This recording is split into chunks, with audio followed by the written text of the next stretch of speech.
wawili. Kwa pale hakukuwepo na kiongozi mwingine yoyote. Kwa sababu hata yule aliyejiita kwamba ni katibu mwenezi wa jimbo la Sikonge, sisi tayari tulimuondoa tangia mwaka jana mwezi wa 11 kwa matukio haya ya usaliti aliyokuwa anayafanya kule kwetu. Kwa hiyo sisi kama kamati tendaji tulishamsimamisha na taarifa ziko mkoani, hajawahi kuwa katibu mwenezi hata siku moja. Kwa juzi aliyehama ni Kapepele na katibu wa jimbo hili la Tabora mjini. Lakini utajiuliza wale wengine ni wakina nani? Kuna swali nimeona ameulizwa kamanda aliyepita. Wale hakuna naye wajua. Sio wanachama kwa sababu hakuna uthibitisho wa wanachama. Kwa sababu huwezi ukakuta kusanyiko tu ukasema ili hawa ni wanachama wa Chadema. Mwanachama wa Chadema ana quality zake. Kuna characteristics ambazo zinamfanya mtu aitwe mwanachama. Je, nyewe waandishi wa habari najua miongoni mwenu mlikuwepo juzi. Kati ya wale waliokuwa wamejaa mle kuna mmoja aliwahi kukupa kadi kwamba mimi ni mwanachama wa Chadema, kadi yangu hii hapa. Kwa kinachofanyika pale ni exaggeration. Unapita kwenye vilabu, unapita masokoni, unakusanya watu, ndawapa 200 unawajaza ukumbini, unawaambia jamani sisi Chadema Tabora tumehama watu 100. How sure? Tunapata wapi uhakika kama hao watu ni wanachama wa Chadema? Si tungewaona. Mbona tunaona wengine wanahama kwenye mikutano wanarudisha kadi, unaweza kusema angalau wao. Sasa kundi la watu lisilo na kadi za Chadema linasema sisi wanachama tunahama. How sure you are? Sisi chama chetu tunafahamiana kama nilivyosema. Kwa tafsiri yake nyepesi nilikuwa nataka niweke hapa clear ni kwamba waliojitoa kwenye Chadema siku ya tarehe 12 ni watu wawili. Na hapa nataka niwakumbushe kitu kimoja.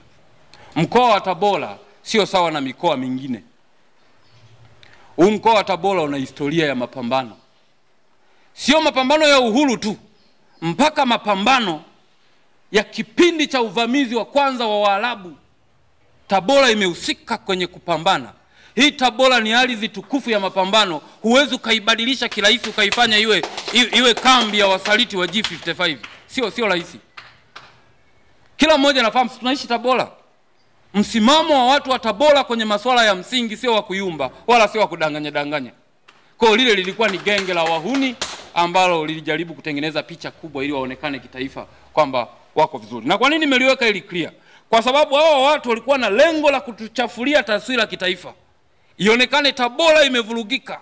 Ionekane kanda ya magharibi imevurugika, imevamiwa. Wazungu wana msemo mmoja wanasema hivi, a single drop of water will never shake ocean. Tone moja la maji haliwezi kuitikisa bahari hata siku moja. Kwa haka ni kikundi kadogo sana kati ya mamilioni ya wanachama, maelfu ya wanachama kanda ya magharibi. Kwa hatuwezi kutikisika kwa kelele za Kapepele, na popote alipo mumwambie kwamba tuko imara, tuko vizuri, na anapoteza muda wa kukimbiza upepo. Ndugu zangu, jana kama mnafuatilia vyombo vya habari kupitia East Africa TV, Julius Mwita alipokuwa anahojiwa kuna jambo moja lilizungumza. Alikuwa anajaribu kutengeneza wasifu wa wale watu wanaohama chama. Na moja kati ya watu waliowazungumzia ni watu wawili. Alimzungumzia makamu mwenyekiti aliyekuwa makamu mwenyekiti wa kanda Masanja Musa Katambi pamoja na James Kapepele. Alisema James Kapepele ana ushawishi kwa sababu wote mlioangalia jana mtakuwa mnaelewa nachoongea. Kwamba James Kapepele amejiuzuru wenyekiti wa mkoa, ni very potential mtu katika mkoa wa Tabora. Ana ushawishi. Ni kamisa wa mpira. Kwa hiyo yule ana uwezo wa kushawishi ule mkoa ukafuata maelekezo yetu. Sasa ndugu zangu, James Kapepele tangu amekuwa mwenyekiti wa mkoa ni mwaka mmoja na zaidi sasa hivi. Hajawahi kufanya mkutano hata mmoja, hajawahi kufanya ziara hata moja. Unawezaje kupima ushawishi wa mtu kwa kumwangalia? Leo utasema Lissu ana ushawishi kwa sababu unaona mapokeo ya wananchi wakiwa na Lissu. Unasema Heche ana ushawishi kwa sababu ukiangalia mikutano ya Heche jinsi watu wanavyompokea unasema yes, huyu mtu ana ushawishi. Sasa mtu hajawahi kufanya mkutano wa hadhara hata mmoja, unasema mtu huyu ana ushawishi. Ushawishi wa nani? Ameupata wapi? Umetumia kipimo gani kujua kama ana ushawishi? La pili, James Kapepele aligombea wenyekiti wa kijiji kwenye uchaguzi uliopita wa 2024. Sasa cha ajabu, pamoja na vurugu zote zilizokuwa zinafanywa na Chama cha Mapinduzi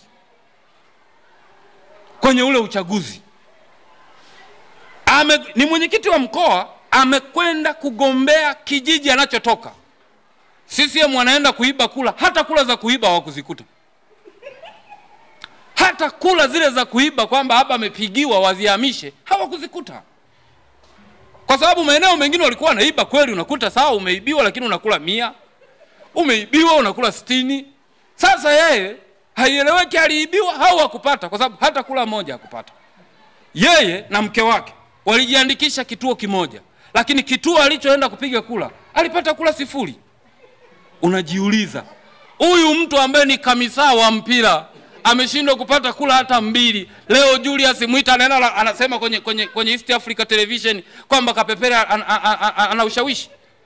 Mimi nimshukuru tu Mwita kwa kumshawishi Kapepele atoke kwenye hiki chama, kwa sababu Kapepele ulikuwa ni mzigo wa mwiba kwenye kichwa chenye kipala.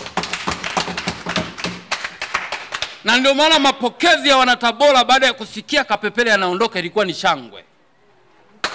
Ni shangwe kwa sababu walikuwa wametutua mzigo mzito ambao tulikuwa tunajiuliza tutautua lini. Kwa asante sana G55 kwa kutuchukulia na kutuondolea mzigo kwenye mkoa wetu. Lakini ndugu zangu, Julius Mwita akarudi kwa makamu mwenyekiti wa kanda aliyejitoa Masanja Musa Katambi kwamba tumesajili kiungo mmoja makini sana, ni mtu aliyewekeza sana mkoa wa Katavi, pale Mpanda mjini ana watu, ili atalizungumzia aliyetoka Katavi. Lakini mimi ngoja niseme tu kwenye level ya kanda. Katika kanda 10 za kichama zilizoko kwenye taifa letu, kanda ambazo zilikuwa na bahati mbaya ya kupata makamu wenye viti wenye matatizo ni kanda ya kati na kanda ya magharibi.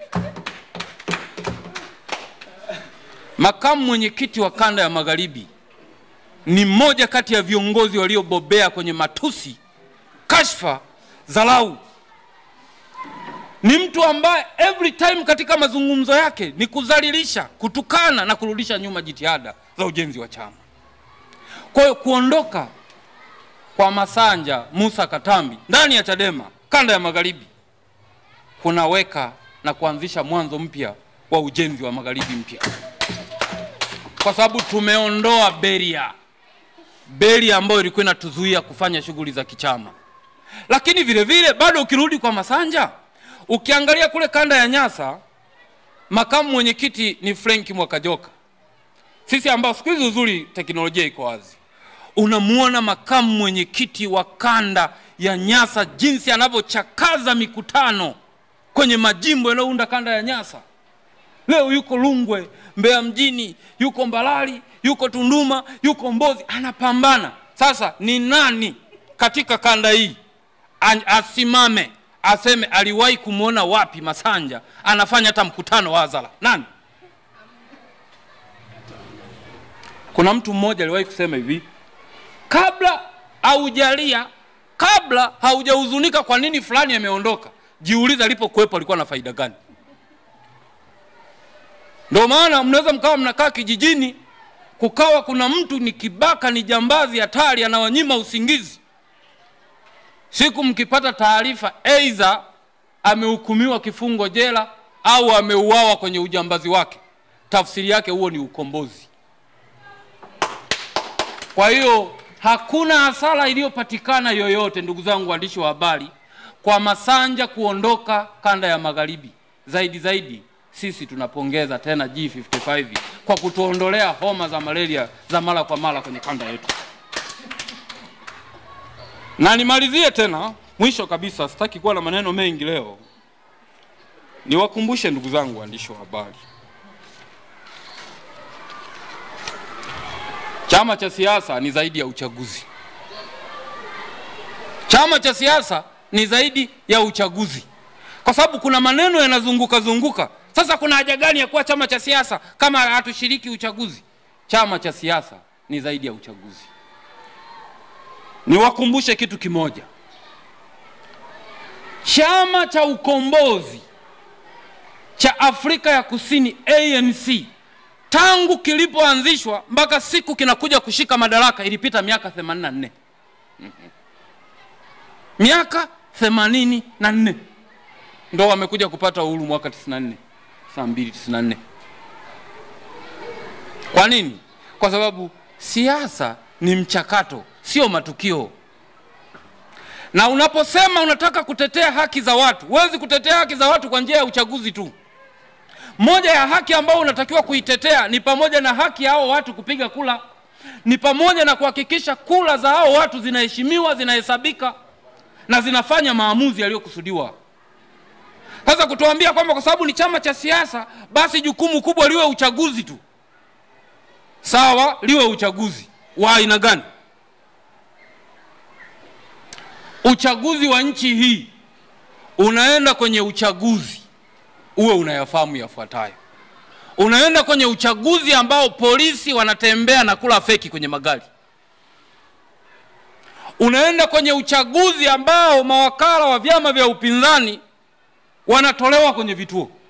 Unaenda kwenye uchaguzi ambao mwenyekiti wa tume anayesimamia uchaguzi ni mteule wa Chama cha Mapinduzi. Unaenda kwenye uchaguzi ambao tume ya taifa ya uchaguzi ni tume ya Chama cha Mapinduzi. Kuanzia mwenyekiti, kamishna, mkurugenzi na watumishi wake wote typically ni Chama cha Mapinduzi. Unasemaje huo ni uchaguzi? Unasema naenda tu kwa sababu mimi ni chama cha siasa. Sio hivyo, hatuendi hivyo. Unaenda tu kama chama cha siasa. Kabla ya kwenda kwenye uchaguzi, tunakaa kama hivi, tunapambana, tunapigania mifumo ambayo ni mifumo salama, mifumo itakayofanya uchaguzi uwe huru na haki. Tukitoka hapo ndio tunakwenda kwenye uchaguzi. Sasa hao watu wanaohamahama wakiwa wana fikra ya kutustopisha sisi, nataka niseme msemo mmoja wa Kiswahili, sijui mtautafsiri vipi. Kuna msemo mmoja unasema, a lion does not turn around when a small dog barks. Na kama nake kwamba siku zote simba huwa hageuki nyuma mbwa wadogo wadogo wanavyobweka. Msimamo wa no reform no election ni msimamo wenye nguvu za simba. Na kelele wanazopiga wahamaji hizi ni just dog barking. Yani si hatuwezi kuanza kuhangaika eti na Mwita amesema vipi. Sisi tunasonga mbele, haturudi nyuma. Kama uchaguzi ni kushiriki 2030, ukiwa na reform tutashiriki. Kama ni 2040 reform zikiwapo tunashiriki. Lakini hapa katikati hatutamwachia muhuni yoyote ashiriki uchaguzi mpaka reform zifanyike. Kwa niseme tu, sisi tumejipanga kufa na kupona. Na sasa hivi naona ukifuatilia vizuri trendi ya reaction ya government dhidi ya no reform no election, wana change mbinu za mapambano. Hapa katikati walikuja na mbinu ya kuteka, kupiga watu, kupoteza watu, wakakuta ngome inanyoka. Wakaja na hili G55